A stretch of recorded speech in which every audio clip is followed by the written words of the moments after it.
Hi, today's video is going to be all about punctuation. We're going to have a look at a few different things. Firstly, we're going to look at an introduction to dependent and independent clauses because these are very important in knowing how sentences are formed and why we need to use a punctuation. We're going to look at full stops, commas, brackets, dashes, semicolons, colons, ellipsis, exclamations, apostrophes, and that's it. We're not actually mentioning question marks in today's video because question marks is more about how the sentence is set up in terms of like a why or a how phrased sentence. But these are the ones we're going to look at today. Firstly, we're just going to have a look at how sentences are formed. So sentences are made out of ideas, essentially. So a clause is like a completed thought. So it's a part of a sentence that makes sense by itself, such as Tom completed his work. So that's what we call an independent clause. It has a capital letter and a full stop at the end of the sentence, and that's like a completed idea. A dependent clause, however, is a part of a sentence that doesn't make sense by itself, and it adds extra information to the rest of the sentence, and it has to kind of have the extra information in order to make sense. So we've got Tom completed his work, and that's fine. You know, we could put a full stop there, but if somebody wanted to add that extra detail, we'd add the dependent clause. So Tom completed his work as that dependent clause, whilst his brother prepared dinner is that dependent clause. So it's dependent because it relies upon the rest of the sentence in order to make sense, because you couldn't just have the sentence whilst his brother prepared dinner. So why we're mentioning this is because it's a great way of looking for where the punctuation needs to go first of all. And you can see this for a lot of punctuation, not just commas, but you can see we've got a completed thought. Tom completed his work. I want to kind of put a break to show that I'm connecting it with another idea whilst his brother prepared the dinner. Okay, so if that was two independent clauses, I'd simply put that full stop. But because that second part of the sentence builds on the first, that's why I've put the comma there. And we'll see that with a lot of punctuation as we go into this further. So the next punctuation I want to talk about is full stops. Okay, so full stops are used to show the end of a sentence. So Jeff went to the shops. It's a really kind of basic sentence, and that's been written there for no other reason than just to communicate, you know, what is Jeff doing. But we can also use short sentences for effect, such as there was silence. This is used a lot in creative writing. The hard thing with creative writing is very unlike films. You know, you can't really shock the reader as easily as in film. So you use things like short sentences, and other methods in order to kind of create this kind of sharp effect. It can also be used in persuasive writing to show a little bit of strength. But this is used to kind of show that we've completed a thought. It's a way of saying I've finished expressing what I want to say. I'm going to move on to my next point. It's important to remember that with punctuation, the writer has a certain amount of choice. And as long as you know there's reason why that you've made that choice that can be seen, then that is correct. But sentences, it's never really a case of, you know, do I always use a full stop or do I always use a comma? It's down to your discretion as long as it's been used in a logical way. And we'll look at that logic in a moment for the different kinds of punctuation. So let's do some full stop practice. So you can see without full stops we've got a sentence here. It was a cold dark night. There was not a single star out in the night sky. Now, as I said, you do have a certain degree of choice where you would put the full stops, but this is where I would put mine. So it was a cold dark night, full stop. There was not a single star out in the night sky, full stop. You see, I feel that I've finished saying what I wanted to say in each of those points. Now later on you might want to see something like a semicolon in there when we introduce them, but it depends on you whether you think there is enough of a relationship between those two ideas. Next one, the evidence supporting teacher-led instruction is overwhelming. I've been teaching for over 4 years. And here's the example. The evidence supporting teacher-led instruction is overwhelming. Full stop, that's a completed clause. I have been teaching for over 4 years. So once again, it's your decision whether you find that these are two related clauses, where we would use something like a semicolon or possibly even a dash. But myself, I choose that I want to say it like that, So I'm just going to put the full stops. Now, it's really important as you're writing to have a mix in simple, compound, and complex sentences. So it's kind of like short, medium, and long sentences.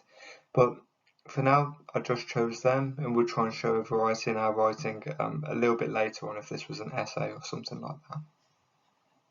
So here are some different ways that you can use commas. So you can actually use a comma before a conjunction or a connective. So we see the example, our educational system is flawed, comma, and yet it is the best option we have at the moment. Next we have commas that are used to separate subordinate clauses. So it was a dark night, too dark for him to be out by himself. So you see that the subordinate clause, if we remember from earlier, subordinate clause is the part that doesn't make sense by itself. So that is the too dark for him to be out by himself. And we've got that dominant clause, it was a dark night. That could be a sentence by itself. Okay, they can also be used to separate items in a list. To succeed, you need to work hard, be dedicated, never give up, and believe in yourself. Okay, so we've got a mix of commas with connectives and there to separate the list. It can also be used to separate quotes, and this is very important when you're doing creative writing, you're including dialogue.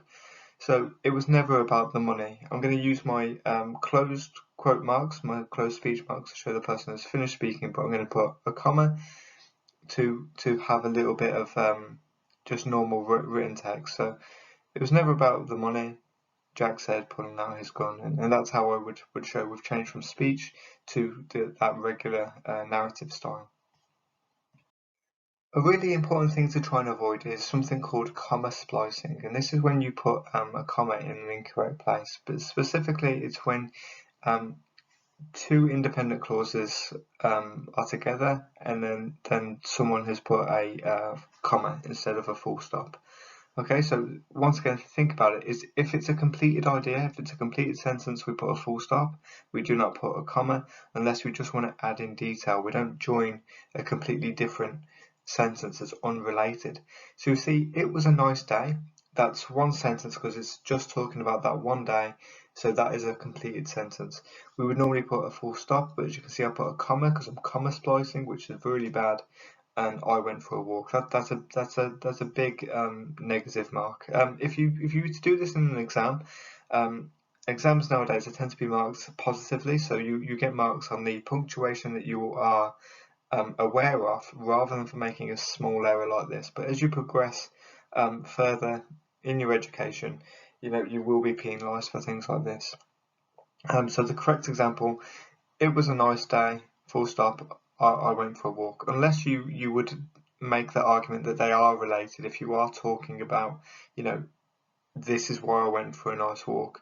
So it really depends on that. And once again, independent clauses are those complete sentences or complete thoughts. Dependent clauses are dependent sentences that are incomplete sentences, another way of looking at them. Brackets are used as a way to give more information or give an explanation. The placement is very similar to how we would use a comma. So Jack, a bully at the best of times, turned bright red when Sue made fun of his shoes. So you'll see what I meant there when I said it's similar to how we would use a comma, is we've used it to break down the part that is a dependent clause. So you see the bit, a bully at the best of times, is that added extra information when the sentence itself, the independent clause would have been Jack turned bright red when Sue made fun of his shoes. But because I want to add that extra information, I put that bracket in there. The bracket also shows that it's not 100% necessary to know. It's a background information. We call it de-emphasizing the information. And that's what bracket does, and that's why we talk about brackets and a lot of these punctuation about being the choice of the actual writer. It's down to your discretion. As long as there's a reason that I can see behind that, then you will get the mark for it. We can also use it for plurals. So your student, bracket S, so your student or students will have a great time with this activity. And just another example here, my brother, who can be annoying, will be here when you come over. We could have used a comma, but we want to show that that's not very important to the overall meaning of the sentence. So use it at your own discretion. But it is good to be able to show a variety of punctuation and be able to experiment with these a little bit. Okay, so we're going to move on to looking at dashes, and dashes is like that small line that we use to separate words. It's different from a hyphen. A hyphen is when someone's got something added on to the end of a name or when words are joined together. The dash is to indicate a pause. So it can also be used to kind of give an explanation. So we look at this first example. I left the restaurant without offering a tip, dash, the food was terrible. So that gives my explanation. Dashes can kind of be seen to be the opposite of brackets. We emphasize that piece of information. We say, this is important. This bit we're going to say is kind of backs up the reason why. We can also use it to show a period of time. So I was a student between 2011 and 2014. So yeah, just try and keep in mind that dashes are kind of the opposite of brackets, whereas brackets de-emphasises information, making it less important. Dashes make them more important. Now we're going to move on to looking at semicolons. So these can be used to separate two independent clauses, and independent clauses can be kind of seen as two complete sentences or two completed ideas. However, you might think that they're both equally as important together, or you think that they have that they're related in some way and you want to include them. So this lesson is great. I'm learning loads. Is two kind of independent ideas that you've put together. Okay, so do not do this. This is something that people kind of fall for. So I support Birmingham City. I'm from Birmingham.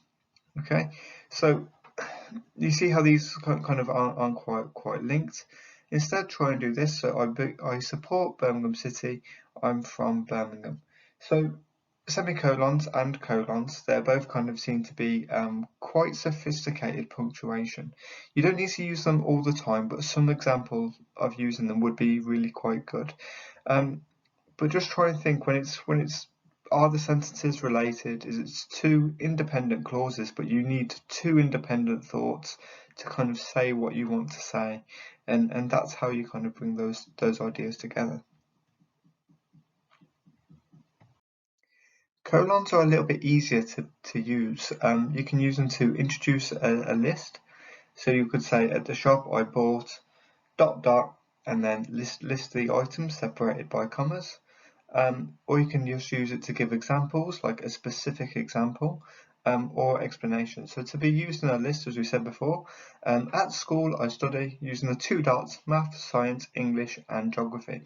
So even though, and this is something that students sometimes get confused with colons and semicolons, even though it seems to feature a full stop on there, that there's not actually a full stop, so you do not put a capital letter after these, even though it can look quite deceiving. Even though, you know, we see things like in exclamation marks and question marks, we would usually see a capital letter after. These ones we do not, because it's a continuation of an idea. It's not an end of an idea. We also use it to explain. So I hate going to school. The teacher is always mean to me. So that one is given that kind of explanation. You can see it's kind of similar to the dash in that way. It gives that explanation. Another way is to give an example. So going to university gives you lots of opportunities, such as joining clubs and societies. Okay, so those are like the three main uses of colons there. So ellipsis is when we have three dots, and it can be used to show a number of things. So such as a cliffhanger. So a cliffhanger is when you don't want to tell the audience how the story ended. Okay, so go ... and then the audience have to imagine for themselves. They have to hold in that suspense there. You can also pause for dramatic effect in a persuasive piece, such as this. So there's only one thing we can do ... recycle. And that kind of allows the audience to have a little bit of thinking space, and it kind of emphasizes that final point that you make. And if you're unsure what emphasize means, it's just to kind of point out how important that point is. We can also use to show it when someone has become silent when in a story, such as this. So I just don't know what to do ... she said, staring at the gas bill. And that's a very good example of showing, not telling. In creative writing, what we do is we talk about the actions of the characters and the way they're speaking to suggest how they're feeling, rather than to just say that this character was feeling stressed and anxious. We might use that ellipsis there to kind of give that hesitation. Now we're on to exclamations. So exclamations are used to emphasize pieces of information. Okay, now I know I'm using that phrase quite a lot, but it's almost to create a shouting effect or an element of urgency. Okay, so like apply now, exclamation point. So they can also be used to kind of show a sense of surprise or incredulity. And that word incredulity is when you can't believe that something has happened. Okay, so they were rude to the very person who was trying to help them. And we'll put an exclamation mark there because that incredulity is because it doesn't make any sense in this point. So it's almost, we have this expression, bite the hand that feeds them. Okay, and that has that sense of wrongness that incredulity sometimes has. But exclamation points can be very good. Some people see them as quite dramatic, but you can use them either in dialogue when someone is shouting or just when you want to show that something's very important. We use apostrophes to show that when someone owns something or there's a relationship between the things we're talking about. So we've got Jake's family, and the apostrophe just goes between Jake and the S. So Jake's family, the family that Jake belongs to. If it's singular and the word does not end in an S, we would then add that S onto it. So like the cat's pajamas or Jake's family, as we've seen before. So if a singular word ends in an S, we can either add apostrophe S or just apostrophe. So we could have James's wife, or similarly we could have students and then put an apostrophe on the end of that. Okay, so just to finish off, I want you to put the punctuation in the correct places. It can be any punctuation that we've looked at. Our first one is wait right there. So what punctuation could you put there that we've looked at? Next one, the night was dark, holding a silent promise of the things to come. Number 3, Jim, his dad knew nothing about the stolen dirt bike hidden in their garage. Okay, and so then pause it now and see if you can put the punctuation in there. To complete this task, you will need a hammer, 5 nails and 3 pieces of wood. Number 5, there is only one thing to blame for the rising temperatures, global warming. Number 6, Jack's siblings were waiting for him when he got home. So once again, pause the video and have a go putting the punctuation in the correct places yourselves. Okay, so the answer for number 1 was wait right there. Okay, so the exclamation point there is if someone is expressing it with a degree of urgency. Number 2, the night was dark, holding a silent promise of the things to come. So using a comma there, so the night was dark, which is like an independent clause, and then we've got the extra information holding a silent promise of the things to come, which is a dependent clause because it requires the rest of the sentence in order to make sense. Number 3, Jim, his dad, knew nothing about the stolen dirt bike hidden in their garage. So I've put brackets his dad because you don't necessarily need to know that he's the dad, but it could be that extra information that adds a little something to that sentence. Number 4, to complete the task, you will need a hammer, 5 nails and 3 pieces of wood. So I've used the colon there to introduce my list of things that the person would need. Number 5, there is only one thing to blame for the rising temperatures, global warming. So I've used a dash there because it announces my answer. It kind of emphasizes the reason behind everything there. Number 6, Jack's siblings were waiting for him when he got home. So Jack apostrophe S to show the relationship between him and his siblings, which is a fancy word for brothers and sisters. So for anyone who wants any resources, we've got a table of different punctuation marks and their rules and a list of the keywords on the test site there, and I can put the link down in the description. Okay, thanks a lot.